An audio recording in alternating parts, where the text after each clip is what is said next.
Hey friends, earlier this week I posted a video where I was kind of walking you through my train of thought following what happened at the White House last Friday with President Zelensky of Ukraine and thinking about all the things that Doge is doing right now.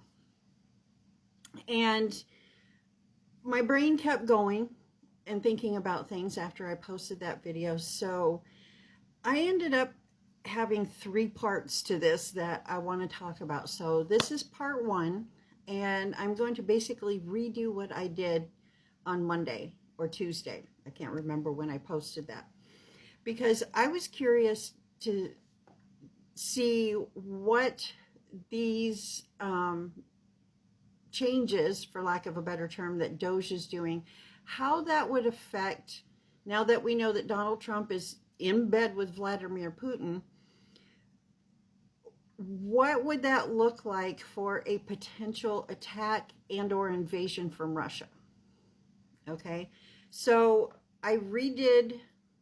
we are redoing what I did because I wanted to look at the individual departments, and I picked five that I felt were collectively the most concerning with that theory. So let's just get into it. All right. So the first thing, and I used ChatGPT to help me with this, full disclosure. So the VA plans are to cut 80,000 jobs to return to 2019 levels. Naturally, this will lead to longer wait times in accessing medical care and processing disability claims, as well as reduced access for mental health services. The broader implications when held against my theory is that many veterans transitioning into roles in law enforcement, emergency response, and defense contracting. A diminished VA could undermine their readiness and well-being, potentially reducing the pool of skilled individuals for these roles. The FAA plays a crucial role in national security, particularly through its oversight of U.S. airspace and programs like the National Airspace System Defense Program, which manages radar systems to detect missile threats or unauthorized aircraft activity. The next one I lumped together because, well, I'll just read it. Medicare and Medicaid. And there were a few bullet points on this one. So the first one was healthcare system strain. Medicare and Medicaid are critical to providing healthcare for millions of Americans, including seniors, low-income families, and individuals with disabilities. Cuts to these programs could lead to reduced access to medical care, increased financial strain on hospitals, and closures of healthcare facilities, particularly in rural areas. This could weaken the overall health and resilience of the population, making it harder to respond effectively to emergencies, including an invasion or attack. The second bullet point we're talking about, weakened workforce. A less healthy population could result in less capable workforce, including those in critical industries like defense, emergency response, and infrastructure. This could reduce the nation's ability to mobilize and respond effectively to a crisis. The other three potential issues included that we're not going to talk about were economic stability, public unrest, and the erosion of trust in the government. The Department of Education, again, bullet points. Weakened workforce development. By reducing funding for education programs, particularly those aimed at supporting disadvantaged students, the U.S. could see a decline in the development of a skilled and educated workforce. This could impact industries critical to national security, such as technology and defense. The other bullet point we're talking about, reduced innovation. Education is a cornerstone of innovation.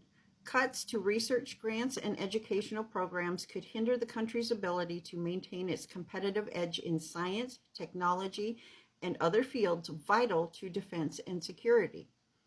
The other two issues on the list that we are not talking about today were increased inequality and unrest and erosion of public trust. NOAA, The National Oceanic and Atmospheric Administration, I believe is what that stands for.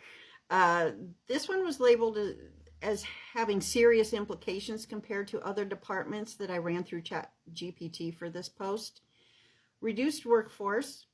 NOAA has experienced mass layoffs with hundreds of employees terminated, including those in critical roles like hurricane forecasting and environmental modeling.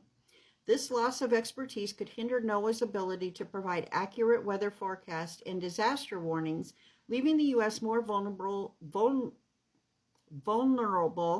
to natural disasters and potentially to strategic exploitation by adversaries. Disrupted operations. DOGE, or douche, has removed to cancel leases on key NOAA facilities, including the National Centers for Environmental Protection. These facilities are essential for generating weather models and forecasts. Disruptions to their operations could create gaps in weather monitoring and prediction, which are crucial for national security. And the third bullet point, we're talking about privatization and ideological shifts. There are indications that some NOAA functions may be privatized or transferred to state control. This could lead to inconsistencies in data collection and dissemination, weakening the centralized coordination needed for effective disaster response and national defense. And finally, the Department of Defense. I don't think I need to expand on that one, do you? So I had ChatGPT write me up a conclusion about this. What if, we look at this with all 5 of these key departments or services. By targeting critical systems like healthcare, education, defense, and infrastructure, these actions could create opportunities for an adversary to exploit internal vulnerabilities, whether through direct military action or other forms of destabilization. While this does not constitute definitive proof of deliberate sabotage, the weakening of these departments and programs undeniably increases the risk of internal instability and reduces the nation's preparedness to counter an external threat. If an adversary like Russia sought to exploit these vulnerabilities, the impact could be severe. Like I said, welcome to an autistic brain, everybody. These are the types of things that I was thinking about earlier in the week when I put that earlier post up. So that basically concludes part 1. Part 2, just to give you a little hint, has to do with my curiosity as to why Trump is being very specific and openly spewing his nonsense about Canada, Greenland, and Panama. So in part 2, I'm going to break that down and we're going to look at that and see how gaining all 3 of those areas under U.S. control, sticking with the theory that Vladimir Putin, well, we all know he's playing Trump like a puppet, but that he secretly is preparing for some sort of invasion or attack on the United States.